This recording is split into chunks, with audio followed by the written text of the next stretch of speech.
All right, today we're going to talk about Log4Shell. Now, this wasn't just another bug, it was basically a digital earthquake. It's one of the worst cybersecurity vulnerabilities we have ever seen, and believe me, the aftershocks are still hitting us. So, just how bad are we talking? Well, there's this rating system for security threats, right? It goes from 1 to 10. Log4Shell, it scored a perfect, critical 10 out of 10. You literally can't get any worse than that. A score like that is reserved for the absolute worst of the worst. And that's not just hype. Seriously, experts from IBM and pretty much everywhere else called it one of the most dangerous vulnerabilities ever. Why? Well, it all comes down to two things: its insane reach and the scary amount of power it just handed over to the bad guys. Okay, so let's set the scene a bit. Picture this. It's late 2021. Security researchers stumble upon something, a flaw, that had been hiding right under our noses, deep, deep inside the guts of the internet. And this thing was what we call a zero-day exploit. What does that mean? It means the good guys, the security teams, the developers, they had exactly 0 days warning. The hackers already knew about it. They had the keys to the kingdom before anyone even realized the doors were unlocked.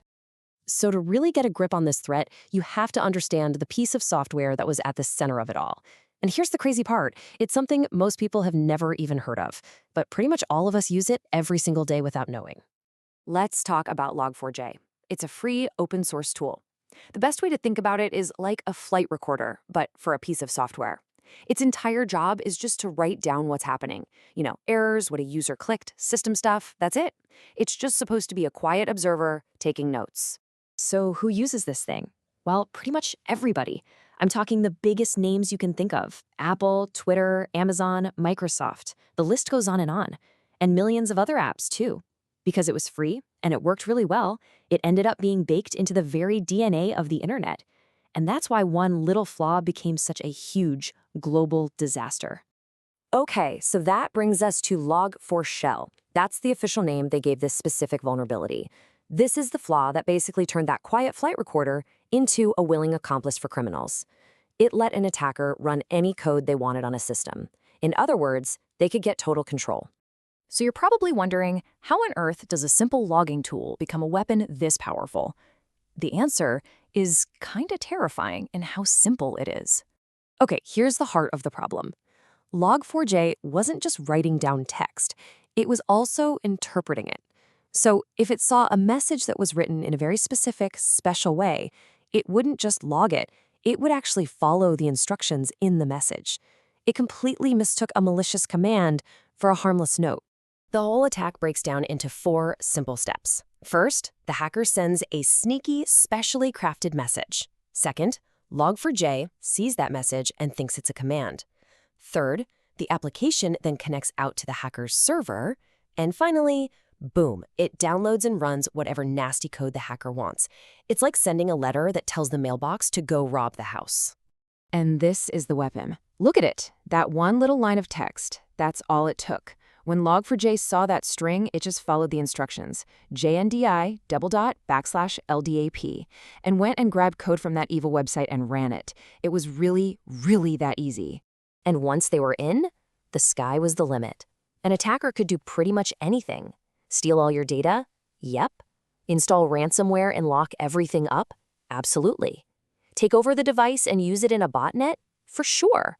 Or, just gain complete control of the entire server. So as you can imagine, this discovery set off a massive worldwide panic. It was a race against time. Everyone needed a fix, and they needed it yesterday. But as you're about to see, patching this thing was anything but straightforward. Okay, so they rushed out a patch, but it wasn't quite right. So they released another one to fix a related problem. Then a third one. In the end, it actually took 4 different patches, all released in a few chaotic weeks in December 2021, to finally get a handle on Log4Shell and all its little side issues. It was a mess. Which brings us to the big question, right? If there's a fix, in fact, there are several, why are we still even talking about this years later? Well, the answer is kind of complicated, and it has to do with something called the software supply chain. Here's why patching was such a nightmare. For starters, most companies didn't even know they were using Log4j. It was what's called an indirect dependency. Think of it like a tiny screw inside a part that goes inside another part of your car's engine. Some studies found it buried like 9 levels deep. You can't fix something if you don't even know it's there. And then, even if a company did find it, they couldn't just patch it themselves. Nope. They had to wait for the vendor of whatever software they were using to push out their own update.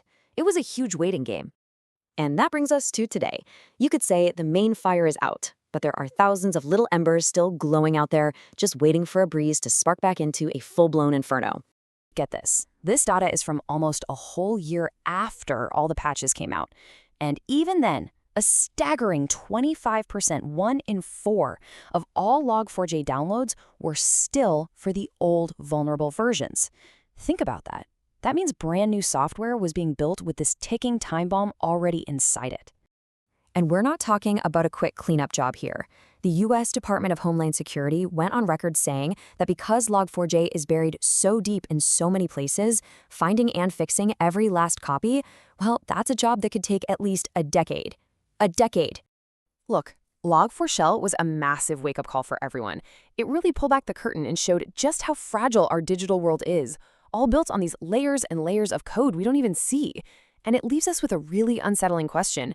How many other ticking time bombs just like this one are still out there, hiding in the software we use every single day?